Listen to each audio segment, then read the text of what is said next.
Parshas Bereshis, a parsha filled with exciting stories that we've known about for a long time, with difficult concepts, and especially with difficult Rashis.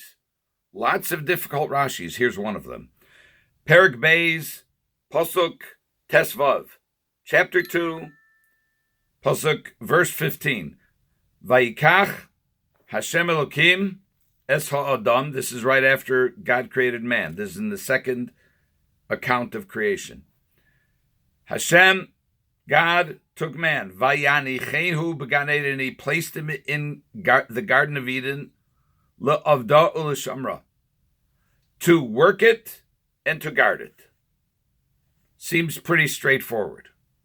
Let's look at Rashi. Rashi on the word vayikach. Vayikach means he took. Vayikach Hashem Elokim es ha'adam.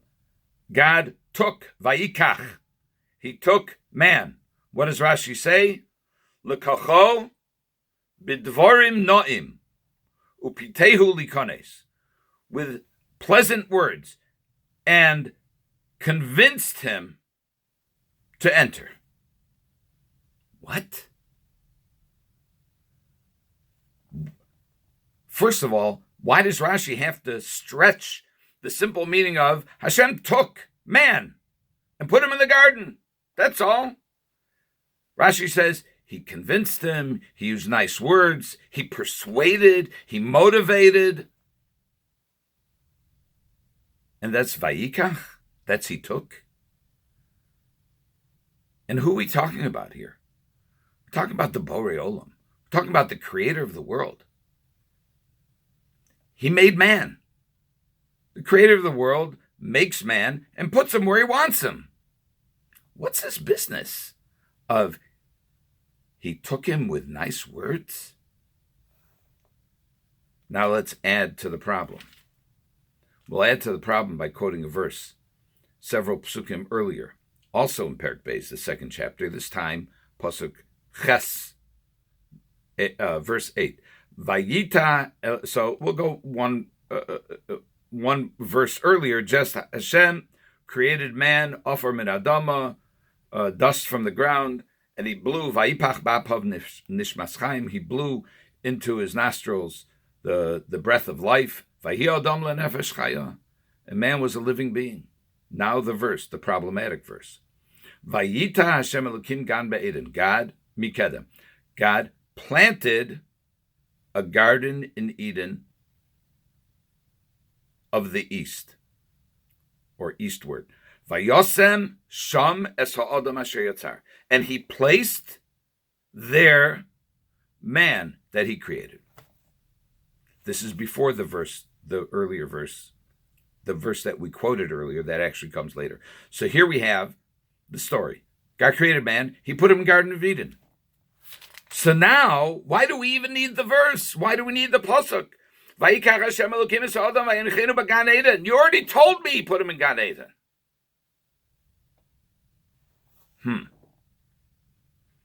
Maybe that difficulty can tell us why Rashi explained Vayikach, he took, the way he did. What do I mean? So the Maharal says, Ba'adam lo shayach l'kicha. You can't just simply put a person somewhere and expect things to continue that way without anything else. Lefisha ikar ha'adam b'ma shu chai maskil. There are actually variations of the text here, but they basically mean the same thing in the Maharal, because the essence of man is that he is a living, thinking being. You can't just take a living, thinking being and expect him to do exactly what you want. Even though he may take the body of a person into his possession, you cannot take another person's seichel, his reasoning, his mind, his opinions, his predilections. So lefikach piresh shelakacho b'dvarim, and therefore he explains that he took him with words, with kind words, with nice words. He persuaded him. And this is not an unusual explanation of the word lokach. We see this. We see it in Bamidbar when Moshe Rabbeinu says, "I can't handle these people anymore." So HaKadosh Baruch Hu says, "Appoint the 70 elders," and it says, "V'lakachta osam," and you would take them. And Rashi says, "Kochem b'dvarim." Take them with words also. And what words here? He actually quotes the words. He says something to the effect of, or he says exactly, Ashrechem shnismanisem parnosim al banov shel makom.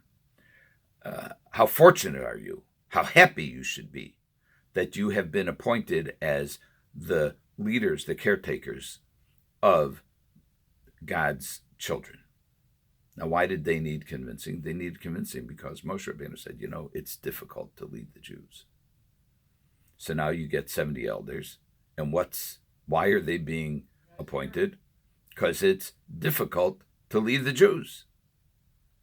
So what Rashi is saying is you have to counteract that. You have to tell them it's a cherished position to be in. Okay. What Rashi is saying now, according to the Maharal, is that you can put somebody in a position where he's physically present, but unless you motivate him, good luck. You can't force him to conform in his mind to what you want. Now, this is true about God and Adam, and it's true about anybody who is in a position of authority with other people, parents and their children, teachers and their students. You can shtup a kid into a desk in a classroom, but unless you engage him, unless you motivate him, good luck. Now, the Rambam talks about on what seems to be a completely different concept. The Rambam talks about why the land of Israel was sanctified twice. Sanctified in terms of having the Kedusha, the holiness, that is gives rise to the obligation to perform the mitzvos hatuliyos ba'aretz, the mitzvos that are dependent on the sanctity of the land, like truma, like meiser, tithing, giving gifts to the kohanim. And he says that kol shehziku ole mitzrayim v'niskadesh kedusha rishona, the any part of the land that was acquired by those who came up from Egypt, meaning the children of Israel as they went through the Exodus and entered the land of Israel, kivan shagalu batlu kedushasa. Once they were the Jews went into Gullus, they were no longer there. The Kedusha of those places, the sanctity, was nullified. Shekedusha Rishona, because that first sanctity that was caused by those who left Egypt, Lefisha Hoysam Ibnei Kibush Bilvad, because it only came about because of conquest, Kitshel Ashatav Lo Kitshel Asad level. It was only holy for the time that there was presence and there was kibush, that the conquest continued. But once the Ole Bavel came, once those who came back from the Gullus, and they acquired the land through chazaka, we'll call that, as Rav Soloveitchik called it, slow, organic building up of the land, so then that stays. And that is Kedusha Shniya, that's the second sanctity. and that is ha'omedes la'olam, l'shata ula asidlavo.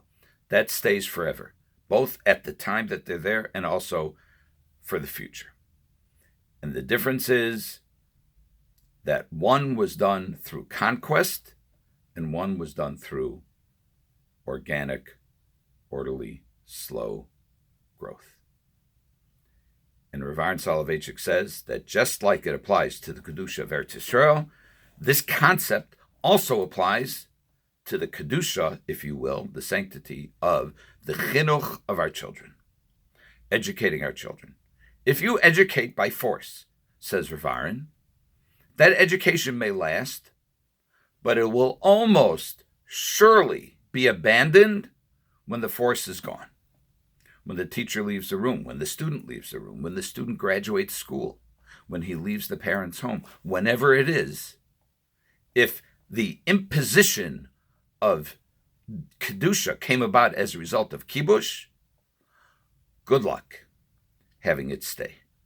Whereas, if the Kedusha, if the chinuch, if the education comes about in a slow, organic way, not through conquest, not through trauma, not through imposition of will, but through motivating and devarim no'im,